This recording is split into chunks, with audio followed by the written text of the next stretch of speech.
Hello folks, after a bit of a respite, we're back on the road. Fairly dry roads.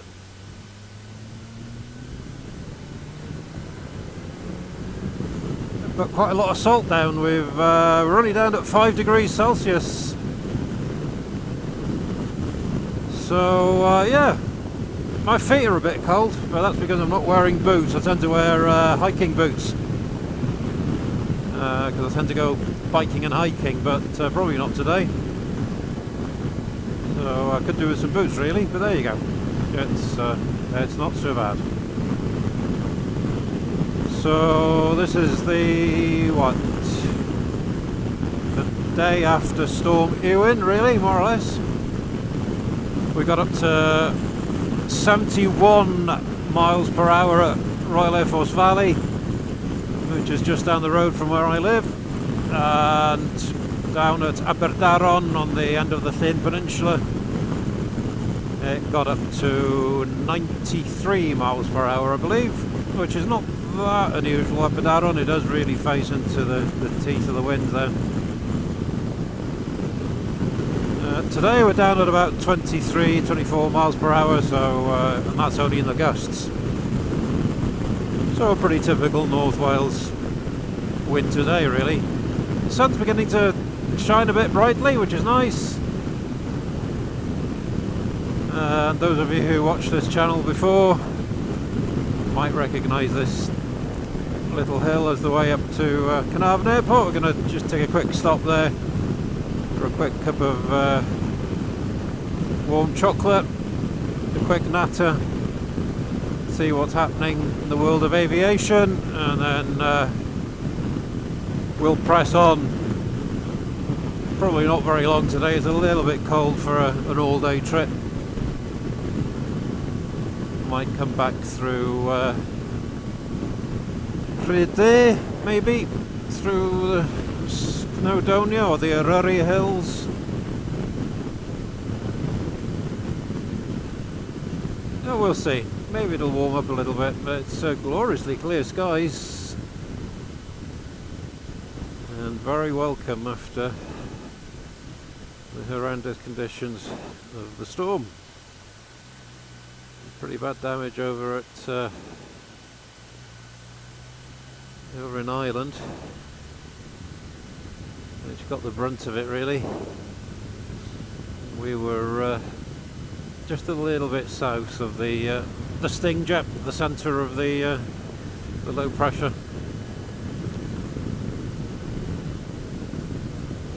Even so, got a few fences and trees gone. There we go, that's Carnarvon Airport done and dusted.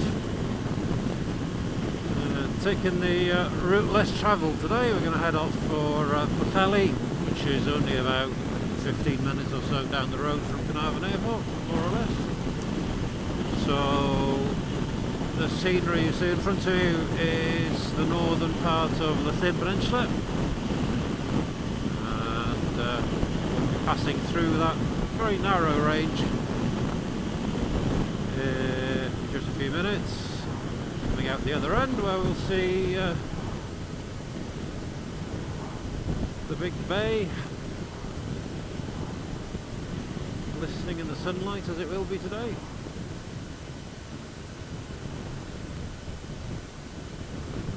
They tell me at Carnarvon Airport that it's going to be windy again tomorrow, up to about 60 odd. Not too bad, but some question about rain and snow apparently. It probably explains why there's a lot of grit around.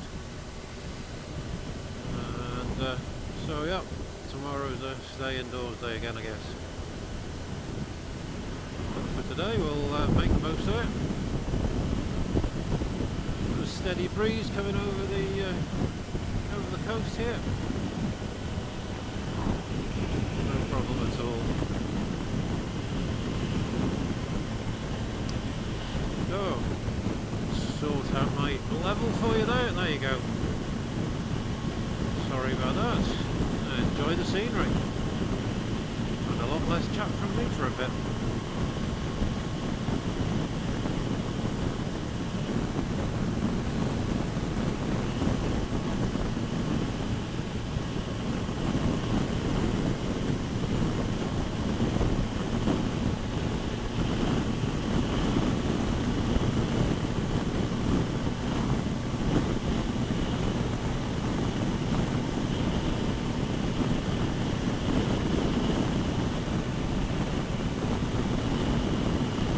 not warming up any, it's still just a stubborn 5 degrees Celsius.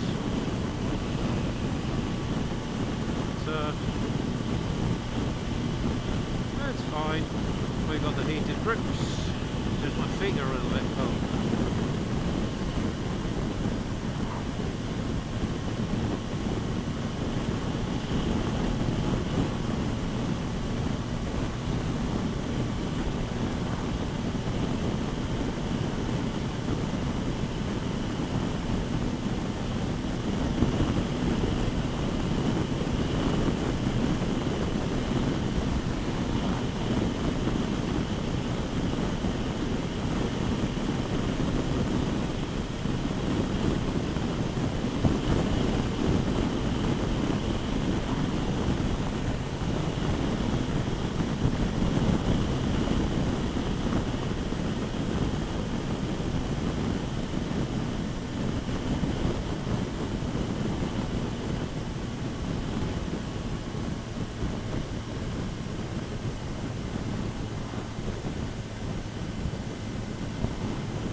The peak just in front of us here is by, or just above Trevor, which was the host for an important granite sets quarry up until, I guess the middle of the 20th century, I suppose.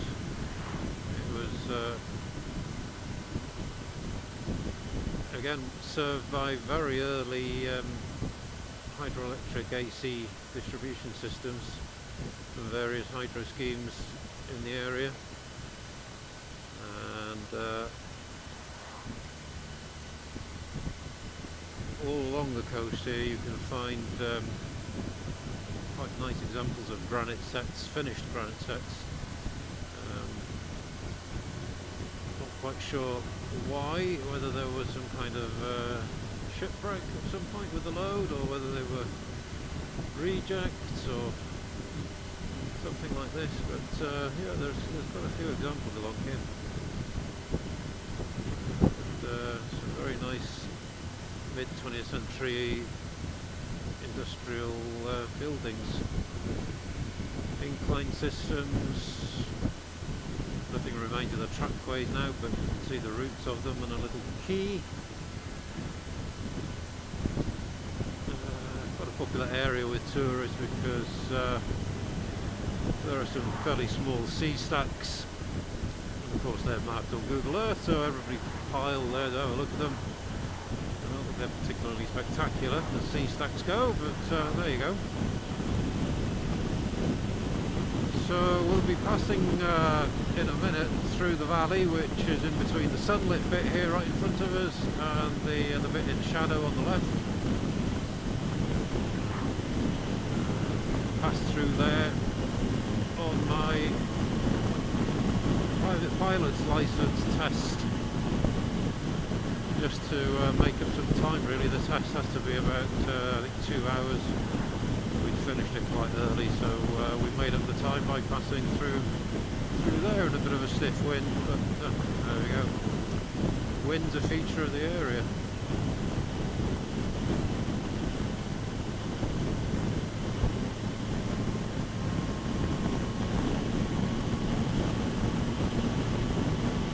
So we'll be turning south in a minute. Makes you kind of feel, or always makes me feel anyway, as though you're kind of chasing summer when it's winter. With a nice sunshine down to the coast of Pwllheli. It'll feel like a warm sunny day even if it isn't actually.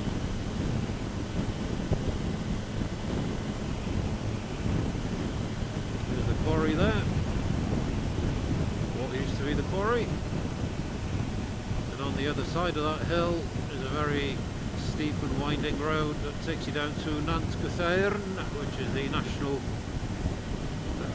Welsh language centre, where you can go and take some intensive courses, pick up the language, quite popular. You also have a cup of tea or coffee or whatever, sit on the beach if you're just passing through.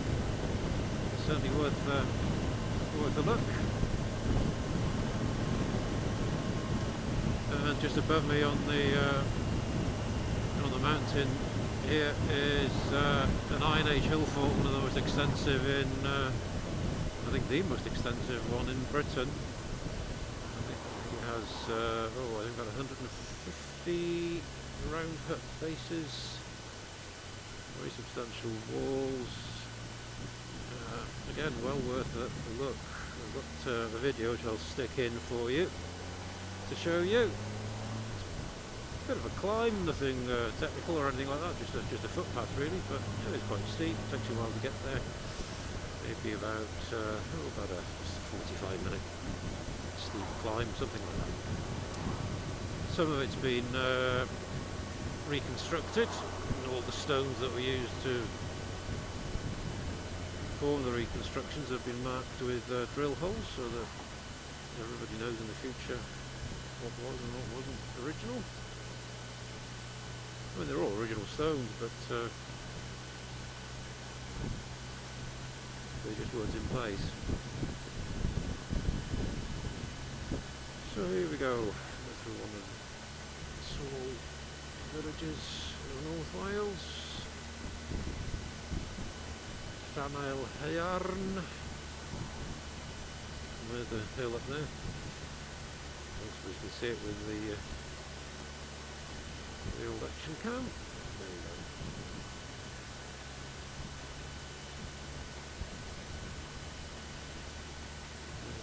And we'll soon see the sea with a little bit of luck.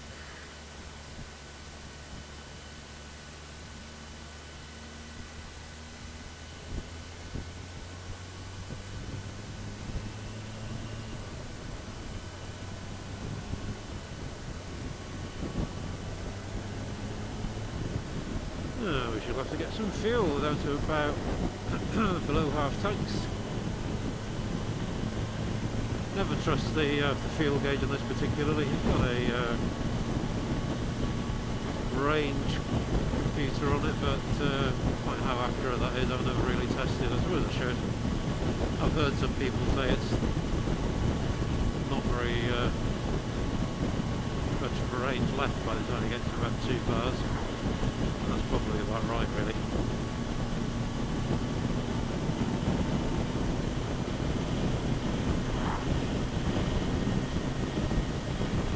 Yeah, so it's a nice stretch of road over to Pwllheli. Not the best quality of road, but it's not too bad.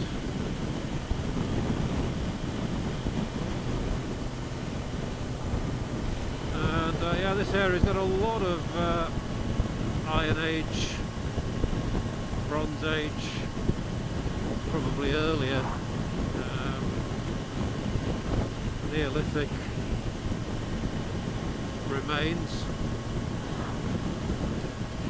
Kind of landscape that lends itself to that really. It's sort of peaks that overlook other peaks, and sort of from a defensive point of view they were ideal for building hill forts and stuff, so yeah, it has that sort of magical spiritual feel to it all, which is something that caught the attention of the Christians, the earlier Christians who settled on Bardsey, or Ynys as we call it here, where they had a monastery, and the route through the Thin Peninsula is a noted pilgrim's way. I think it's 2 visits, 2 journeys along that pilgrim's way to Bardsey is worth 1 visit to Rome, so quite a significant place in Christian history, I guess. Bardsey called Pwllheli, as we say, is Bardsey is an old Norse name. The A bit means island in Old Norse, and it's known also as the Island of a Thousand Saints. Allegedly, the Thousand Saints are, I think, buried there. It seems a bit improbable. I don't think that's true at all, but certainly there was a monastery of sorts there.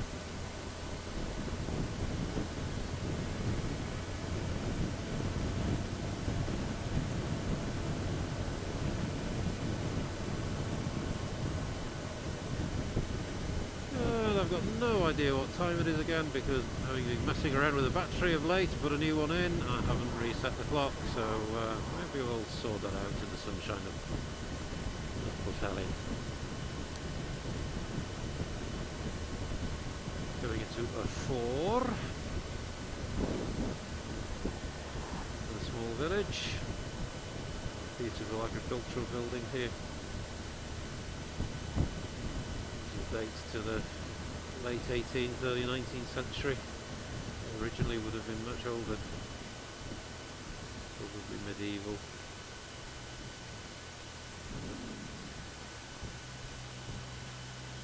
So, if the visor up for a minute, fresh air.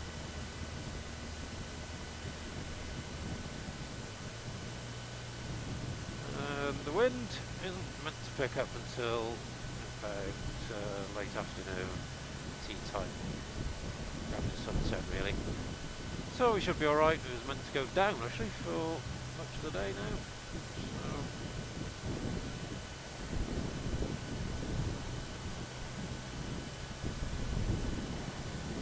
So the sunshine really is noticeably brighter. Car alarm, I don't hear so many of those these days.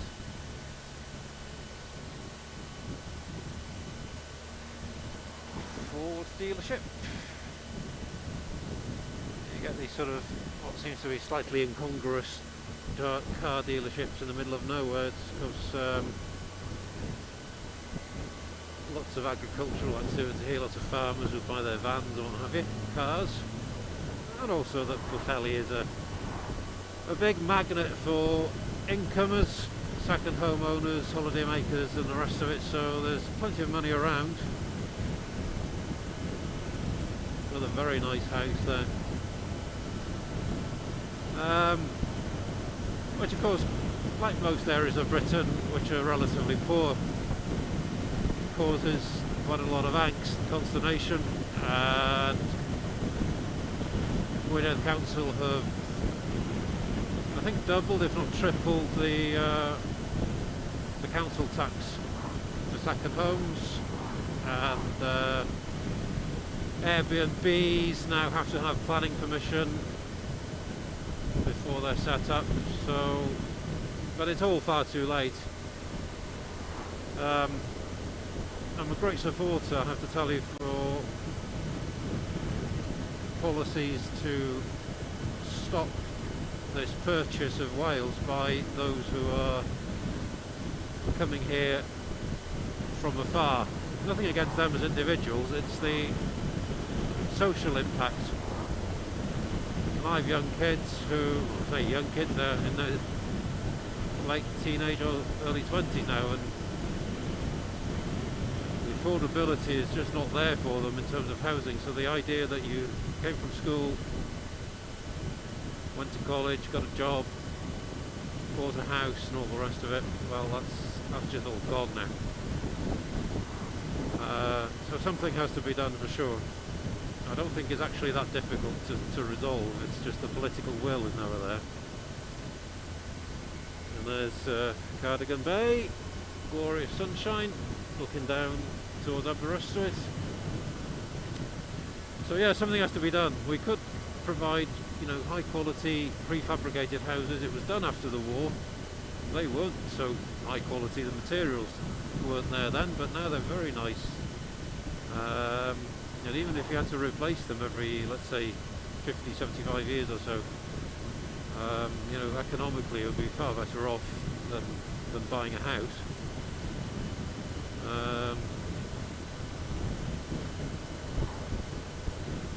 So something will have to be done. And of course, in this area, there's the language to contend with as well, because those coming in here very rarely learn the language. Some people have a positive attitude towards it. Some people have a positive attitude to the extent that they will learn the language, and that's excellent. That's the ideal. Others have a positive attitude where they steadfastly say that they can't learn the language and therefore don't, and that's also okay. But so long as they don't take an antagonistic attitude towards the language, there's no problem. But those who come here and just become antagonistic, or say that people are talking behind their backs in Welsh when they go into a shop, how they know when they don't speak the language is another mystery, of course, but you get the idea. That's just an indicator of the fact that they're antagonistic. They come here because they think it's just another part of England, and they're going to damn well make it another part of England by refusing to speak Welsh. Well, you know, of course that's going to cause a lot of problems, and does cause a lot of problems. It causes problems anywhere in the world where that happens. It's not peculiar to the Welsh. We shan't take some kind of guilt for it.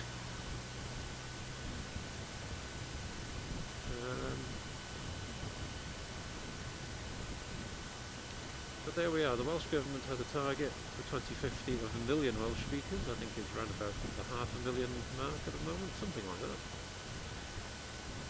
People's degree of facility varies markedly. Mine's very good. I'm a native speaker.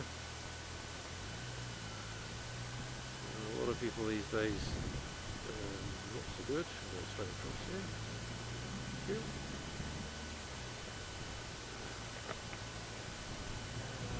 So anyway, in a nutshell, that's the housing and the language situation. So we're just going to come into the centre of Pwllheli now.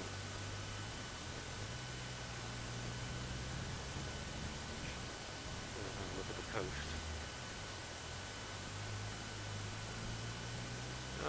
Pwllheli, a traditional seafaring port, fishing ports really. Not so much these days, of course. It's where the rich people come and bring their yachts.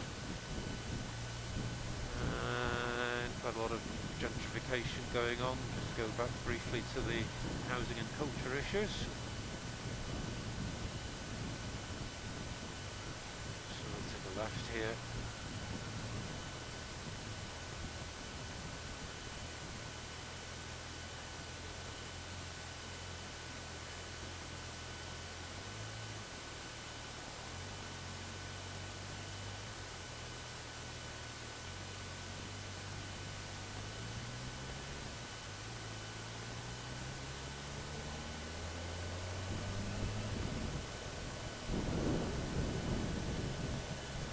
Oh, this is the road to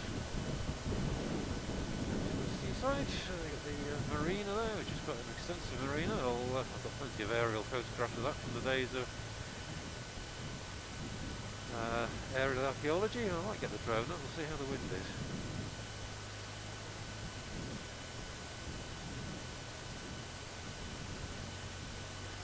War memorial. Some wetland here.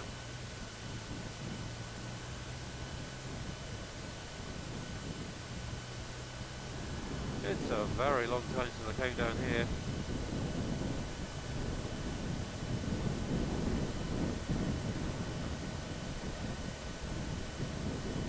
Inevitably must be a council building there, yeah. Hey, that was quite an interesting one, wasn't it? Bit of a hump there, not too bad. Hey, stand up, makes it a little bit more comfortable.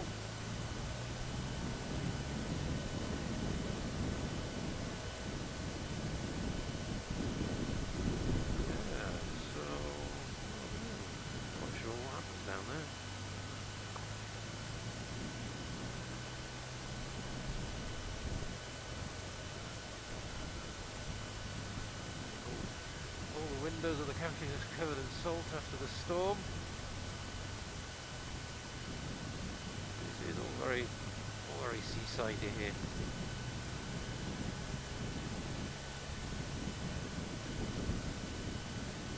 When I was in college, I came and stayed with a friend here one night. In fact, all blasted. That's a big house. Watch the sunrise in the morning, which is quite pleasant.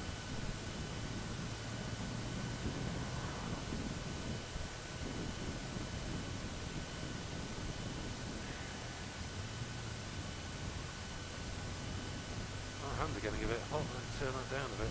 It's not so cold on this side. It's 7 degrees. Oh dear.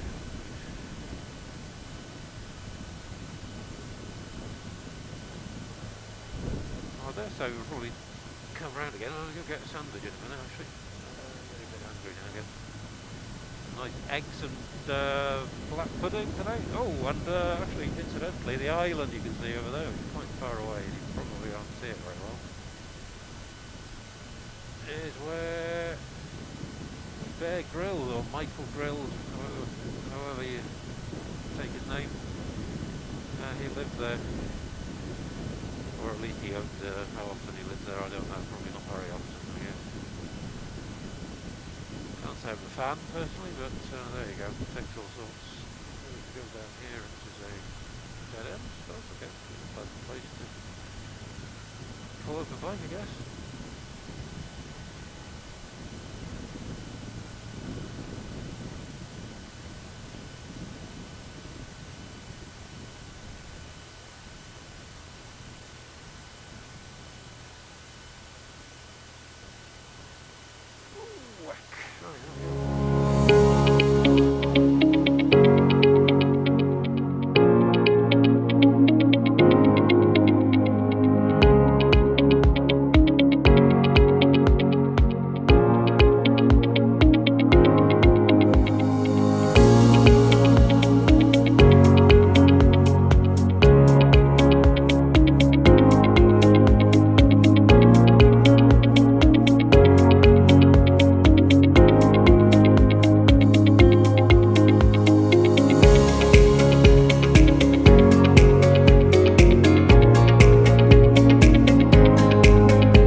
There we are.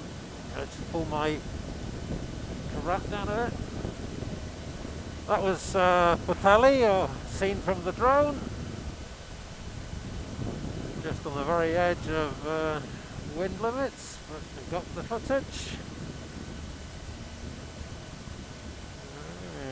No, we're not going that way. We're not going that way. No. I'm not quite sure why you're taking me that way, actually. We do go that way. Yeah, no, there's another way. There we are. We don't want to go down.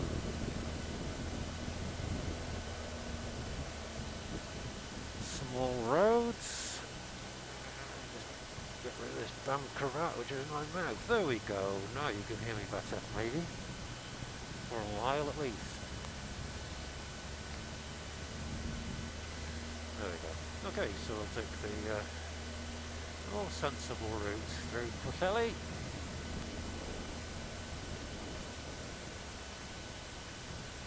And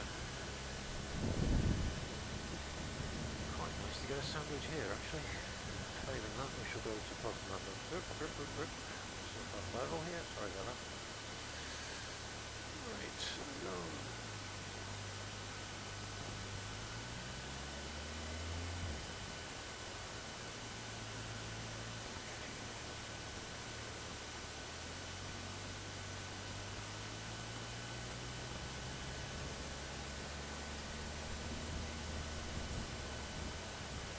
Insistent it takes me this way. Okay, yeah, there we go. I'm not familiar with Pwllheli at all.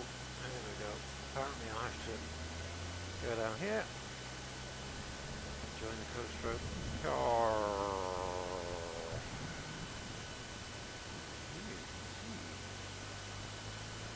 Well, we could have come down here to do some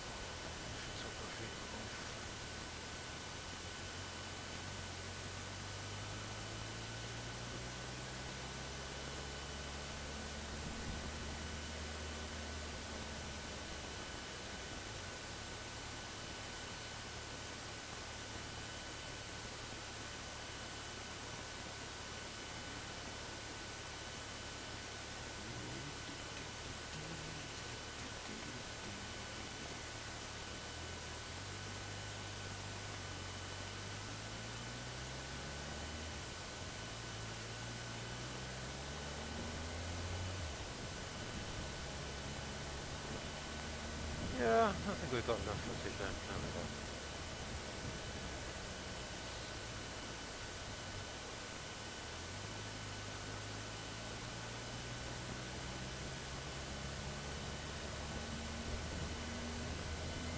So there we go, we've joined the coast road to Porthmadog. So we're effectively following the coast, the southern part of the Northern Stein Peninsula to Porthmadog.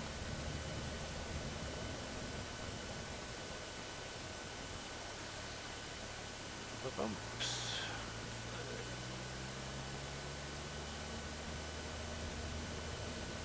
Hey, oh, look, train action. There we go. A little bit of everything. Just running parallel to the train here, in fact. Oh no, that's just a signal for the train. So there we are. My mistake.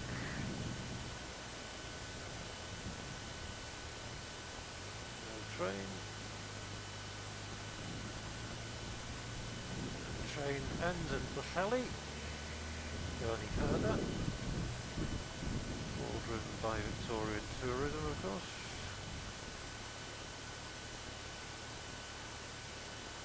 Here we go.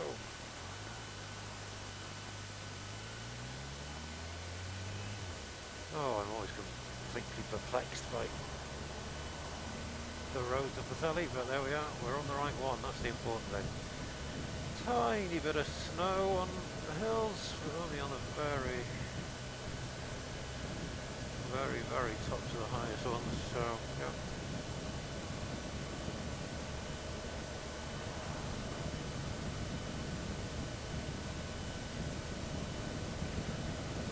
And yeah.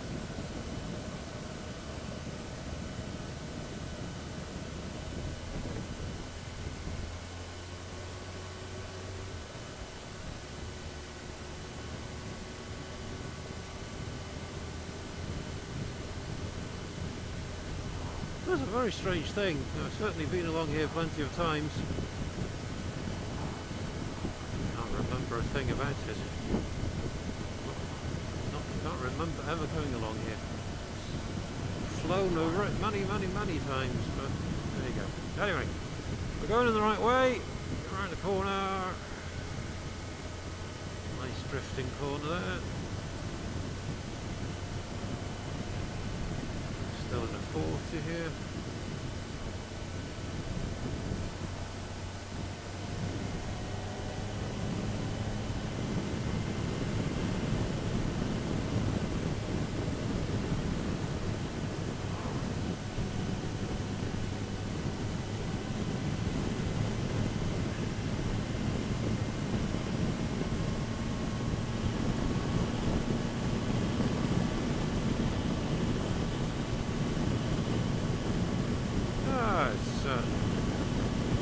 Feels a little bit warmer anyway.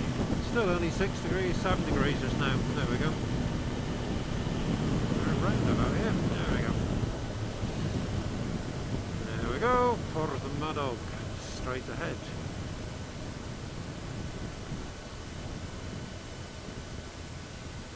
Up Sands, lots of holiday caravan parks and what have you here.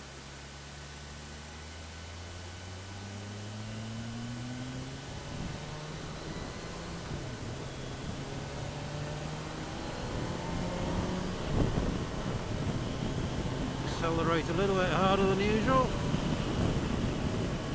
Remind us that it is a 1000cc bike after all. Takes it all in its stride, of course. Oh, this is quite a nice road for a bike actually. Highly recommended if you're in the area. Great scenery, nice sweeping bands. Pretty safe.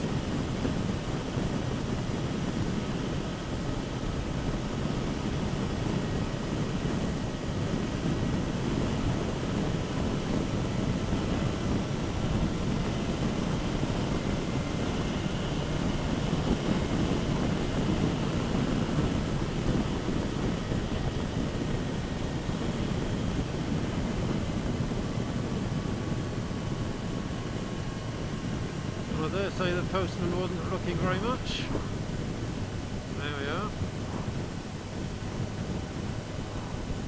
mountains look glorious today.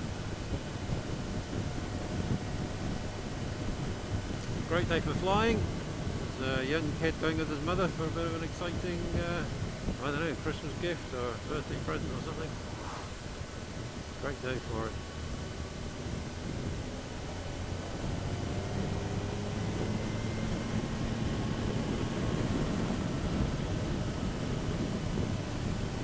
Still following the railway track. Where is that now? Pwllheli.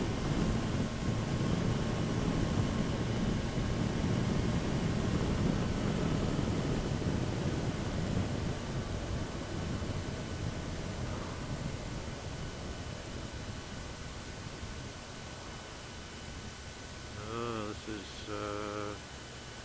Buckland as it used to be. Whatever it is now.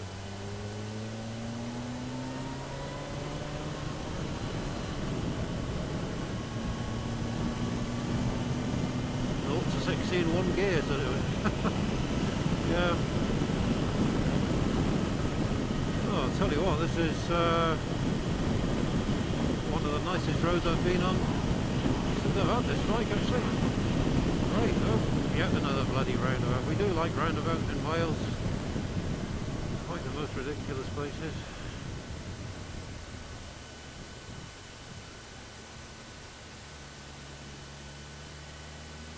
Lots of salt, lots of salt. I didn't expect so much salt down. There you go. Right, so we're not too far out from Porthmadog.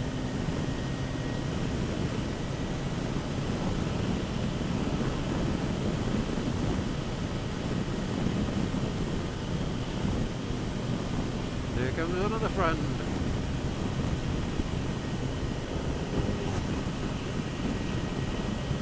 Why wouldn't you? Why wouldn't you? Oh, no, there's snow on those peaks over there. That's towards Pwllheli that way, I guess. It's a strange amount of, high amount of snow dumped there. That's very peculiar, just in one sort of one central part of Pwllheli. Peculiar.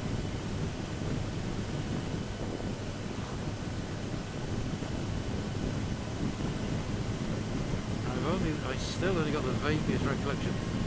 Yeah. I think the last time I came along here was, whoa, let me think. Well, 35 years ago, would you believe? 35 years, that's quite incredible.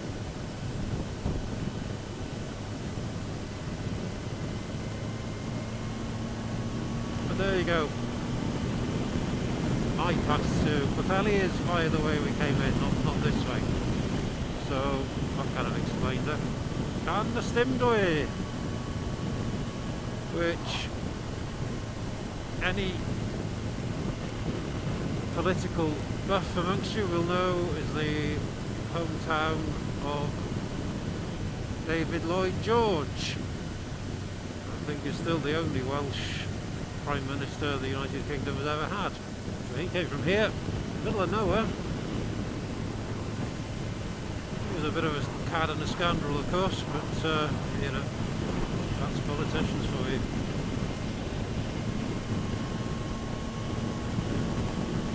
So he certainly climbed the ladder coming out of here, that's for sure.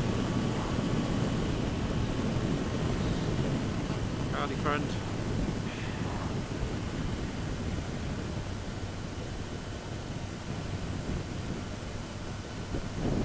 Oh, it turned into a nice day trip in the end. Must be past midday now, the sun's gone past south, I can tell. So, get a sandwich, get some fuel.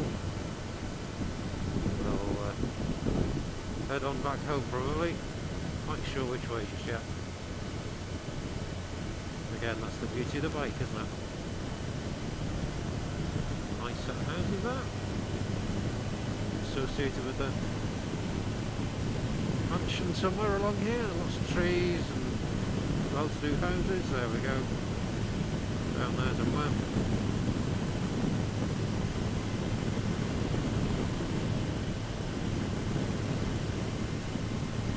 Well, it can't be that far from Porthmadog, but I really couldn't tell you how far. Can't zoom the map out, unfortunately, with these plugs on, so there we go. We'll get there when we get there.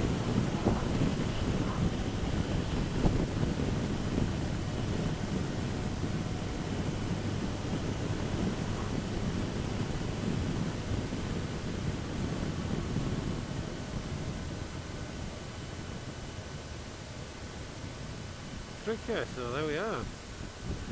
We may stop here, possibly. Let's see which way it takes us. Famous Welsh medieval castle, built by the Welsh princes, not by the English, although it was taken over by the English actually.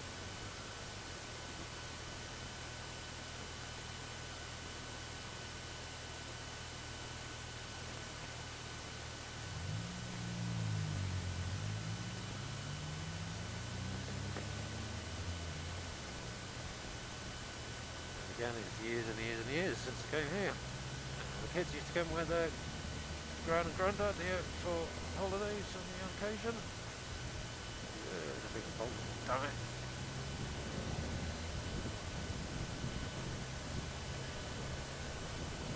I think we're probably a little bit away from the castle. Where are we?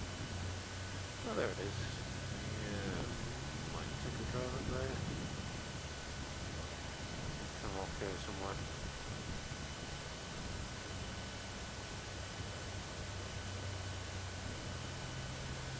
The old building there. Space Bank.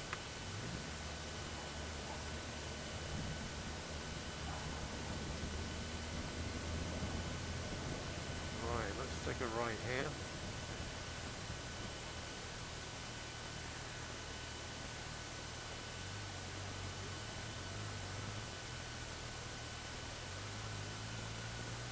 A bit of negotiation between bikes and cars.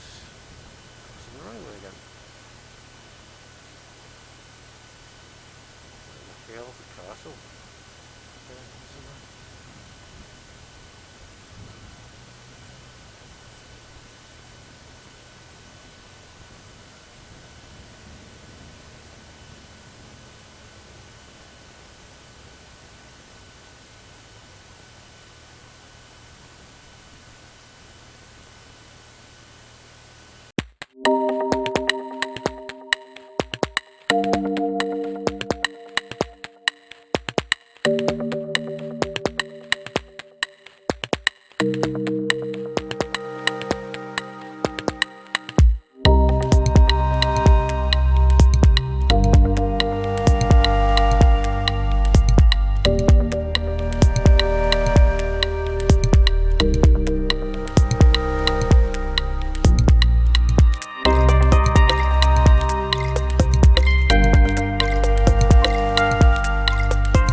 Okay.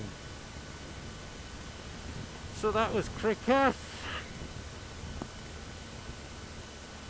That was Cricieth. And yeah, quite a nice place. Quick footage of the castle there.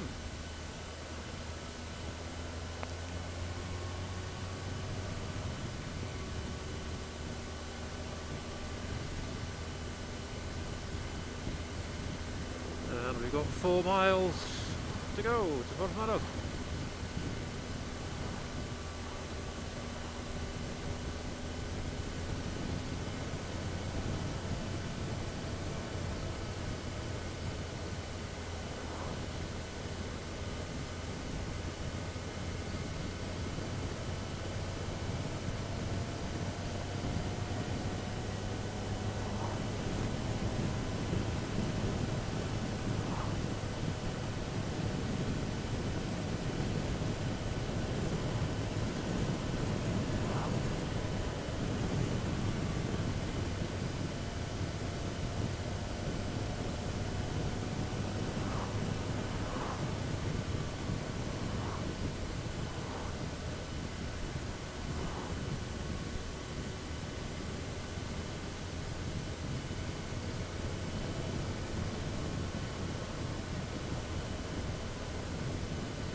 There we are, folks. So get this sorted out. There we go. So that was Porthmadog. Some drone footage in for you there, and unbeknownst to me there was camera controlled parking, which apparently, according to the nice gentleman that told me about it, gives you all of 50 seconds to stop your vehicle, get out, read a very complex sign, and then get charged £60 fine if you don't have a card. It does have an exemption that you can go and register as a visitor, which I did, which was accepted. It took my number, and we'll see what happens with that. No doubt I'll get a letter, and I shall not be paying it because I did do as it says on the sign. I registered as a visitor.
We had a nice few hours out. A little bit of a hiccup with the parking there, but well, I'll let you know if I come up against any resistance to their own rules. Should have taken a picture of the signs really, but there's plenty of them. I don't suppose I'll be changing them anytime soon.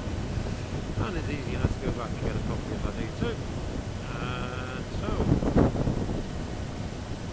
with that, I'll leave you with a couple of bends, a little bit of mountain scenery, and we'll catch you on the next one. Thanks for watching. Take care now.